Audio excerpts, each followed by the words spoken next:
Thank you for joining us. Now, the body of a 22-year-old Headman has been found at the dam project in Surrey Number, a suburb of the Western Gonja district in the Savannah region. The deceased is believed to have drowned in the dam. JoyNews' Isaac Nonya visited the scene and joins us with some more on this. Isaac, has the deceased been identified yet? He had been identified by family members. The father came around. Go ahead, Isaac. The father came along. Come again? Go ahead, Isaac. Yes, the father came along with the village, the chief of the area, the headman, and accompanied by the assemblyman. It was during this investigation that the police were invited to the scene, and a clearer was given the approval by a nurse officer who happened to be the assemblyman of the area that the disease was actually dead and was as a result of the drown. And is there any indication the circumstances under which he got there? Do we know? Come again? Is there any indication the circumstances under which he got drowned, or he may have been found lifeless at the dam site? Yes. In this instance, he was moving in the companionship with a younger brother, one Ilyasu Amadou. According to him, when they got to the scene, after they pastured the cattle, he decided to go in and have a good bath. Along the line, according to the brother, he saw the elder brother struggling and crying for help. So he also in turn moved to the community to inform people to come to his rescue. By the time they got there, the disease was suspending on top of the water, and that drew the attention of the village folks, who came and managed to bring the corpse to shore. And I imagine you've been speaking to some of the residents. What have they been telling you? Yes, I spoke to the assemblyman and then the chief of the area. They expressed concern about the incident because this is not the first time such incidents happen in the region with regards to people getting drowned in dams or rivers. And this one, when the disease is not somebody who is known to have any swimming skills, should not have entered there. And per this, the headman chief has an advice for all headmen in the region that once you don't know how to swim, if you know how to swim, it's advisable you go home and have your bath, but not to try doing that in the river or a dam. Many thanks to you, Isaac Nonya. He is our Savannah region correspondent, bringing us some details on that unfortunate incident there.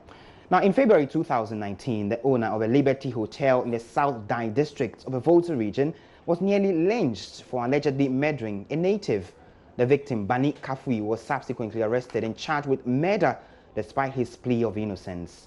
9 months on, Mr. Bani is accusing the police of refusing to forward the autopsy report, which proves his innocence, to the Attorney General's office for the case to be discharged. JoyNews' Fred Kwame Asare has more in the following report. And grief to Mr. Bani. It was the day he saw his lifetime investment razed to ashes. He was also subjected to physical... In the night that we reported the issue to the police to come for the dead body in the bush, when they came, the police came along with not less than 60 people. So I asked Commander Agbanyo why this number of people, meanwhile already the people were chanting war songs, and I said, no, you can't allow these people to get into my premises. All that he told me is that is none of my business. So he led all these people into the premises. When I sent them to the bush, and after they conveyed the dead body, then Chief Inspector Labi was telling me and my workers that we should leave the premises because there's going to be a mob attack on us. I said, oh, should we be attacked for being a good Samaritan? If so, then they should provide the security. They failed. Thereafter, the angry youth launched an attack on Mr. Bani and almost lynched him. If not for the timely intervention of a stranger, the victim was subsequently arrested and slapped with a murder charge, which he pleaded not guilty. He was, however, granted bail and the case adjourned pending result of an autopsy on the body. Even the murder issue, that the report came, I wrote a letter requesting for a photocopy of the autopsy report, but they didn't give it to me. They said the case is still under investigation, and I don't know which other investigation the police are doing before giving me a copy of the autopsy report. Even that docket to be forwarded to State Attorney 2 is still hanging there. And up to now, nothing has been done about that docket, where they have to send the docket to court to vindicate me. Now, the Kwabenya police station has begun investigations into an alleged sexual harassment case against a police officer on patrol duties on the Gimpa Hacho Road. The victim, name withheld for security reasons, is accusing Officer Oheneba Edu of fondling her breast immediately her vehicle was stopped for a routine check. The incident reportedly happened Wednesday afternoon. She has been recounting the incident to my colleague PSA Nanaya Osafo.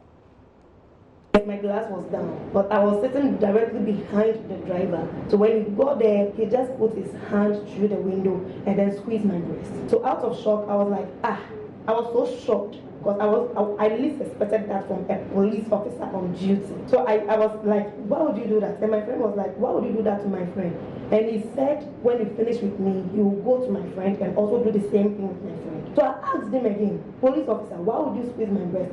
He said he was checking for breast cancer, because today he has been assigned as part of his duty to check breast and check everything. So out of anger, we came out of the car, because for a stranger to just come and press your breast or squeeze your breast, it doesn't make sense. I don't know you from anywhere, but with no permission, he just squeezed my breast like that. So we got out of the car and then we confronted him why we do that. He didn't show any remorse. He was like, we should get out of here, sit in the car and move. And I said, no, I'm not moving from here. I need an explanation from him. Still, he was not showing any remorse. Then he was, my friend, I told the driver that I should sit in the car. I'm going to report the incident. He said I can go to the highest court. He will make the case a foolish case, that he is a police officer. What was the reaction from the other police officers who were there at the time? He was with another police officer, but he was drunk and was holding a rifle. To be frank with you, yesterday I couldn't sleep because I panicked. Out of fear, I would just come out and I'll be like, I've never gone through such thing before. I know civilians have issue with police and all that. I least expected it to happen to me at the moment. Even to squeeze my breast. And you are searching for breast cancer. I couldn't talk. I was in shock, really. I was really shocked. So it was my other colleague who was able to call the police. And then I think she said there's something of police WhatsApp group or something. So she said she has reported the case to the police WhatsApp group, and they are forwarding the case to their commissioner or something. But as of now, no police has been able to contact me yet. Yes. So I'm planning on going to the Kwabenya police station to go and file a report against him. The Kwabenya police has been responding to the allegations against the officer. My colleague PSA Nanaya Osafo is with the police, joins me on the line right now. PSA, what more have you gathered from the police with regard to this particular incident?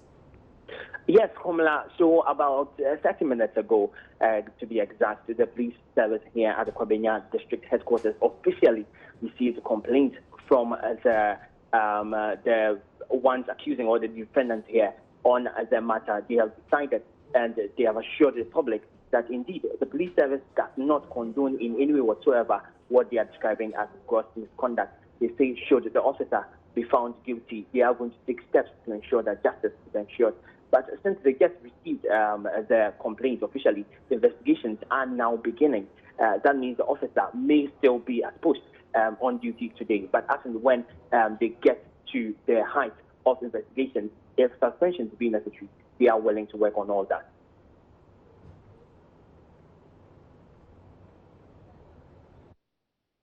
Who is in the person of Lydia Amue, confirmed what I heard from the police complaint desk, and I have directed her to make the official complaint. After the complaint has been filed, then I will assign this thing to an investigator to investigate this matter to the latter. You know, the police institution is a disciplined institution, and we don't condone such crimes. Because it is wrong for a police officer to assault anybody sexually. If even you have been assigned to conduct searches on people, it should be a male to a male, a female to a female. It should not be a male to a female. When that happens, it amounts to gross misconduct, and we wouldn't take it lightly. Now, South African President Cyril Ramaphosa says his government is dealing with the recent xenophobic attacks on foreigners in that country. Describing it as a fault line, he indicated ongoing moves to address it. Mr. Ramaphosa has also noted issues of migration will receive critical attention. The South African president is in Ghana for a 2-day official visit. At a bilateral meeting with President Akufo-Addo ahead of a joint press conference, the South African president said visa reforms between the two countries as well as trade are among the issues the two leaders are working on. Here are highlights of the press briefing that ended minutes ago. We've had very strong relations with them. The purpose of this visit is to transform that relationship into something even more intimate and stronger. We want to build a strategic partnership with South Africa. South Africa is our second biggest trading partner on the continent. And we believe that the time has now come to enhance the conversation and the relationship between our two countries. And that is the purpose of signing not the standard permanent joint commissions for cooperations that are quite common, but a binational commission at the level of the presidents of our two countries to indicate the importance that we attach to the relationship on both sides. And that binational commission is now going to encompass the work in several different areas, in investment, in trade. But more importantly, I think, and I said this to the president during our tete-a-tete as well as during the bilateral, I think it's also very important that we stress the nature of cultural exchanges between our two peoples. There's a strong basis for it here. South Africa's cultural icons like Miriam Makeba, Hugh Masekela. Ghana was their second home in the dark days of apartheid. And they provide us with a link between the cultural communities of both countries. I believe that these people-to-people exchanges, cultural linkages, become a very strong force for promoting a sense of solidarity and good relations between our two peoples. In the same way, we know that South Africa today is a major sporting power in the world.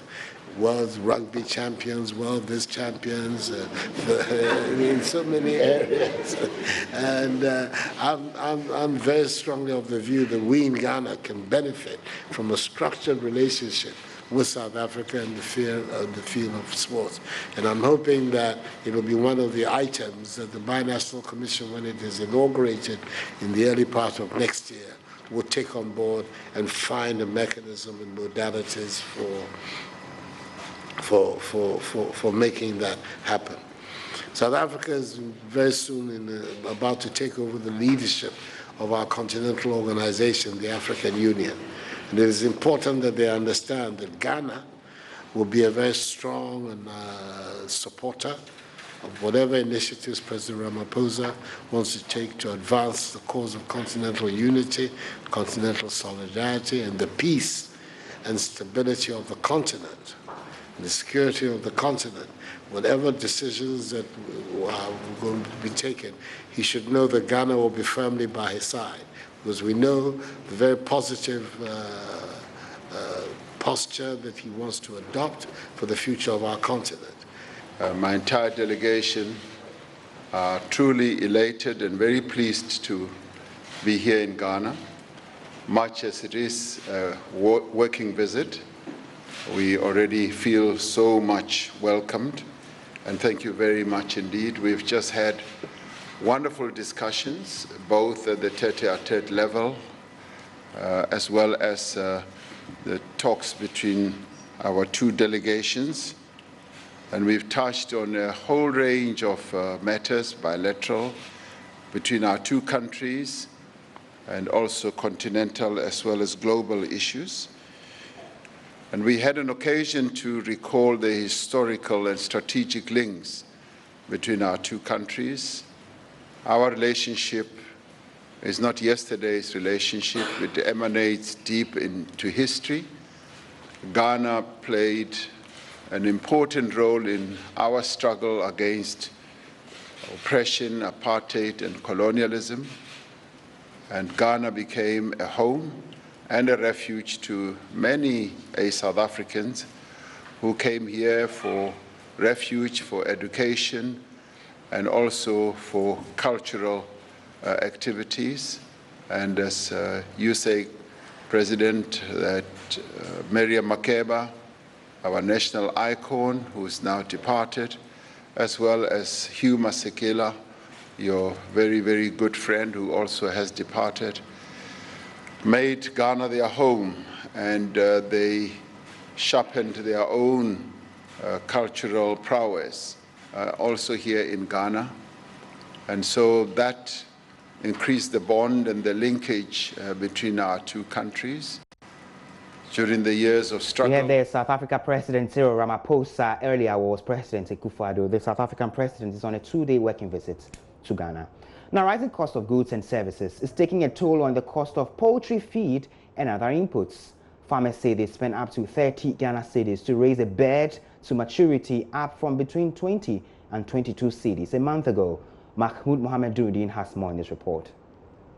I was a hardware dealer before I ventured into the farming, so I invested the money on me into the business. If you want to venture into this business, you have to have enough money because things are difficult. If you don't have money, your business will not flourish. Kofi Entry started his farm with 2,000 birds 7 years ago. Now he has 7,000, from which he collects 170 crates of eggs daily. The 51-year-old acknowledges the capital-intensive venture is profitable.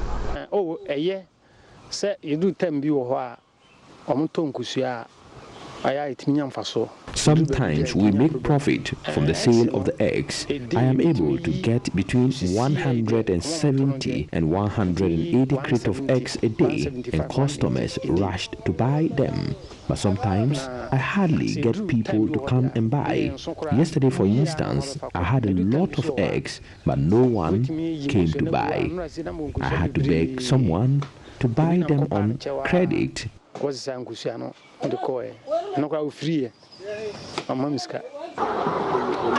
Mr. Entry has no regrets going into poultry farming, but he says growing cost of production is becoming a disincentive. I am not going to quit this business. I still have hopes because almost every business has its challenges. I am not going to base on these challenges and quit.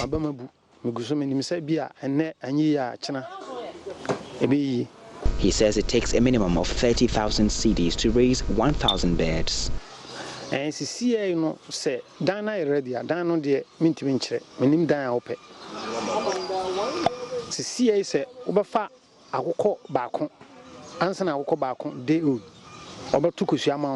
raise a single bed, you would need 30 cedis.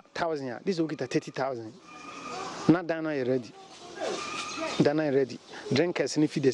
So if you want to start with 1,000 bears, you will need about 30,000 cedis. If it is 500 bears, then you would have to spend 15,000 cedis till they begin to lay eggs.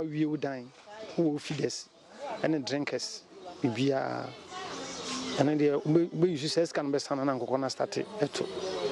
Construction of average-sized structures for the birds will cost at least 15,000 cedis.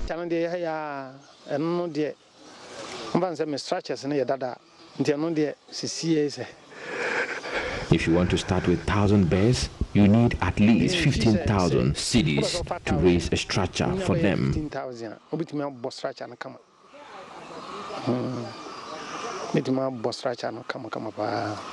Ms. Entry is also worried about importation of birds due to unreliable sources of day-old chicks. The problem is almost all the raw materials are imported. Even the day-old chicks are imported from Holland because those from Kumasi are not the best. Nonetheless, Ms. Entry is undeterred, even in the face of falling demand for the price of eggs. Mahmoud Mohammed Nuruddin's report for JoyNews. The Peasant Farmers Association of Ghana says there's nothing to celebrate this year during the Farmers' Day event. This was contained in a statement released by the association ahead of the 35th Farmers' Day event to be celebrated at Ho. According to the farmer-based organization, it is worrying and would be ridiculous to members of the association who represent the majority of smallholder farmers in Ghana to observe the holidaying and rejoicing in celebration of farmers when most of the association members are suffering with post-harvest losses and lack of markets. Programs Officer Charles Nyaba was earlier on News Desk. He explained their position and also gave some updates on the rice glut in parts of the country.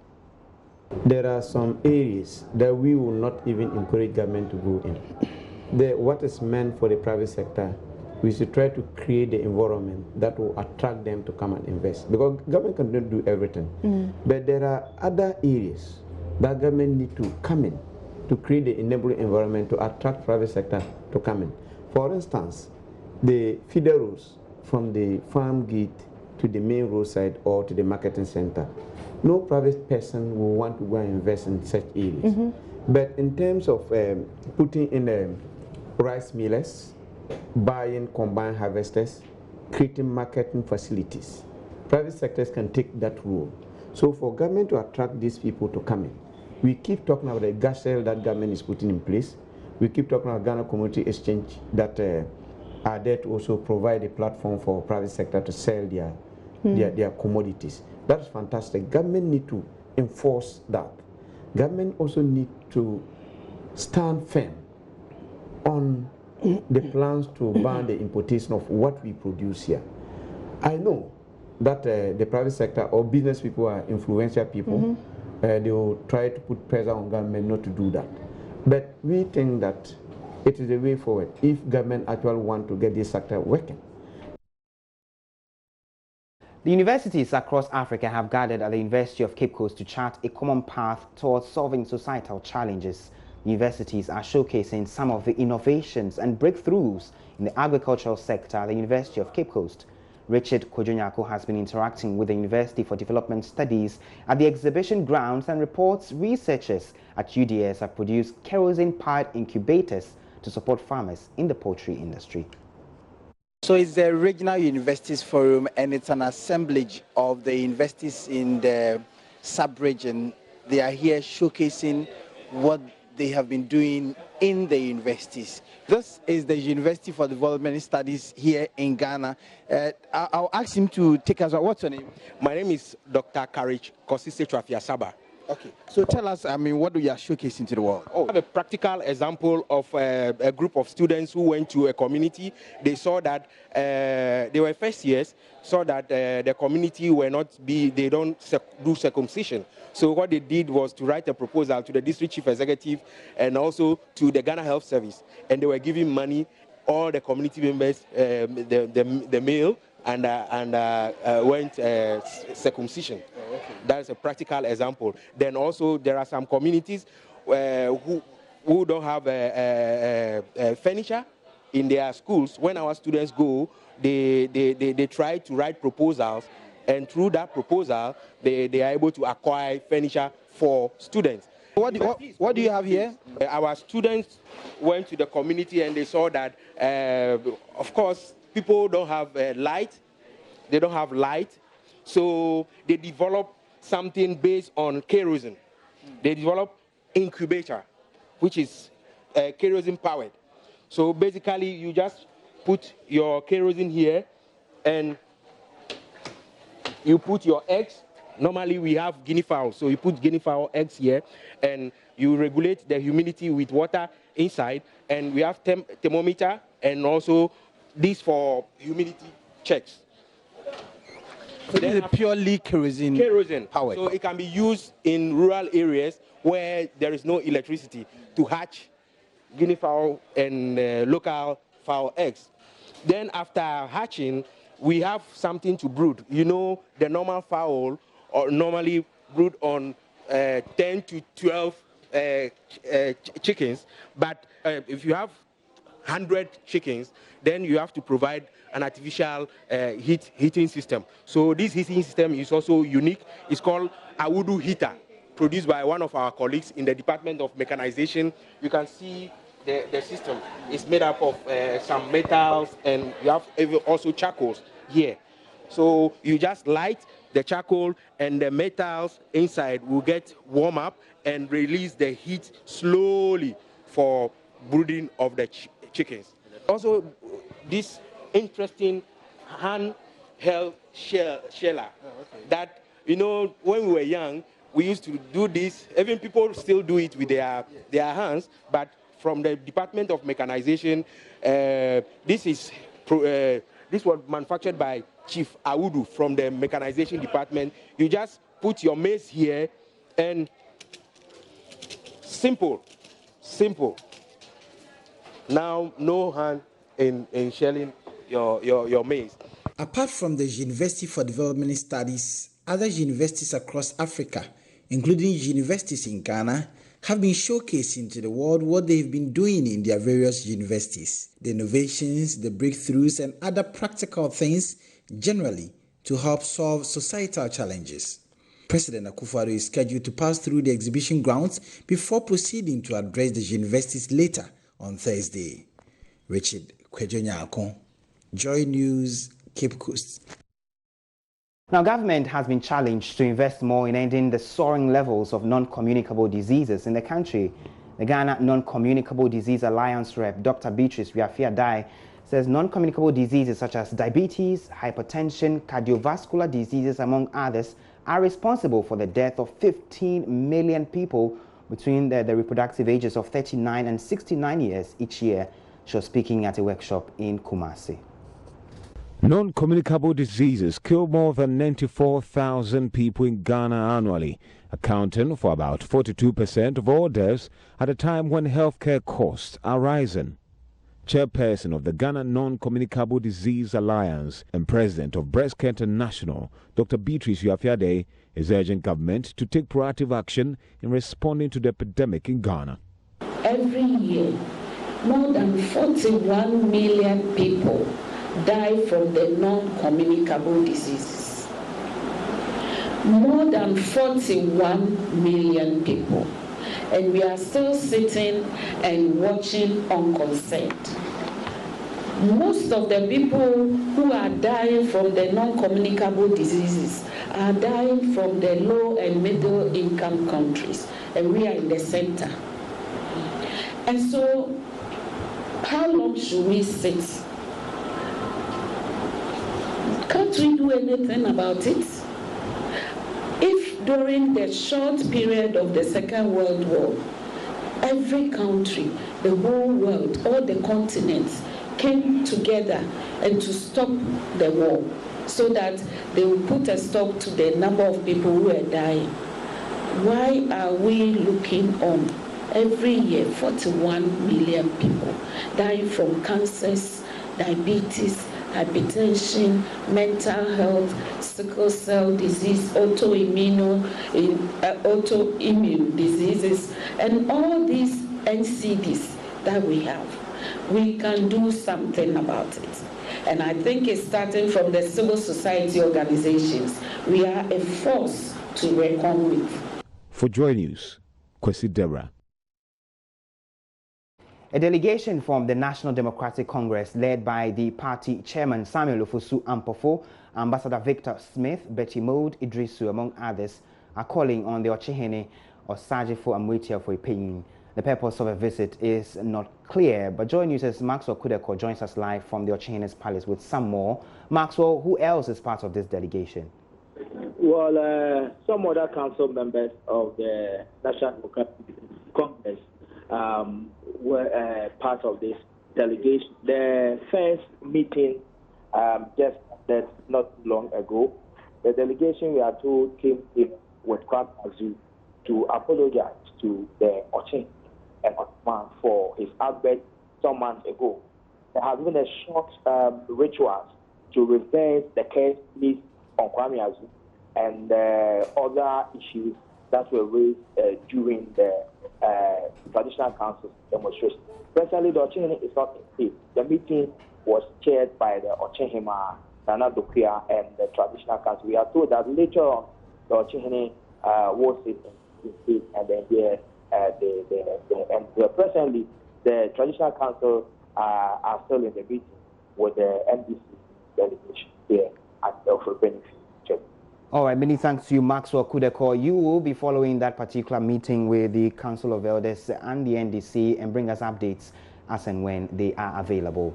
Now, many companies have signed up for the maiden edition of a Joy Corporate Worship coming off tomorrow at the Charismatic Evangelistic Ministries. The event is aimed at bonding with corporate communities in the house of God and also to create a worship platform to thank God for his goodness throughout the year. Some of the companies are MTN, UMB, Tema Development Corporation, and Invest I Capital. Headline artist is Elder Miracle. Two other artists who will be featuring are Na Mercy Sinclair and Pastor Isaiah Fosukwachi Jr. Host Pastor Reverend Steve Mensah is assuring patrons of an unforgettable time in God's presence.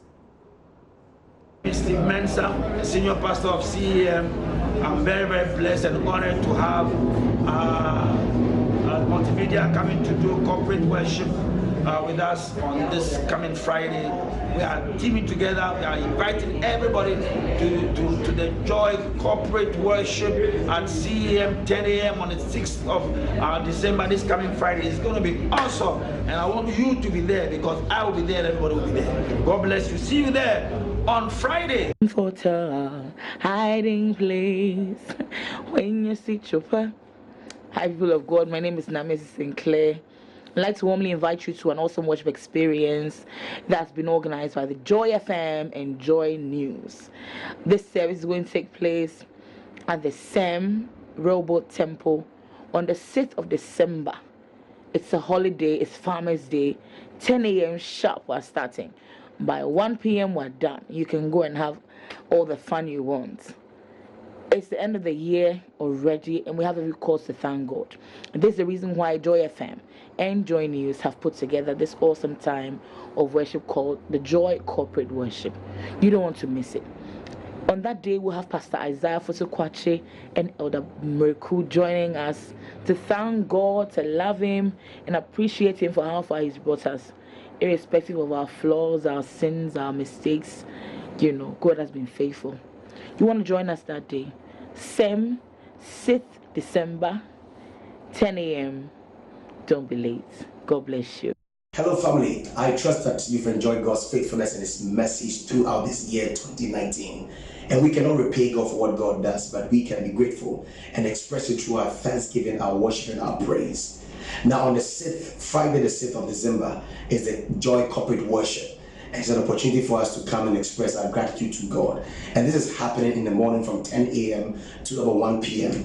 And it's a holiday, so let's come together and bless God and honor God. And the venue is the same. And it's going to be an awesome program. Don't miss it. I'm ministering alongside our Father, the Miracle, and my dear sister, Na Mercy. Come and let's appreciate God and exalt Him for all that He has done for us. The name is Pastor Isaiah Fosukwachi Jr. See you on Friday. God bless you. Let's meet the Charismatic Evangelistic Ministry tomorrow at 10 a.m. with the heart of worship and praise God. Coming up in business, survey reveals 47% of businesses in the Western region were affected by the financial sector cleanup.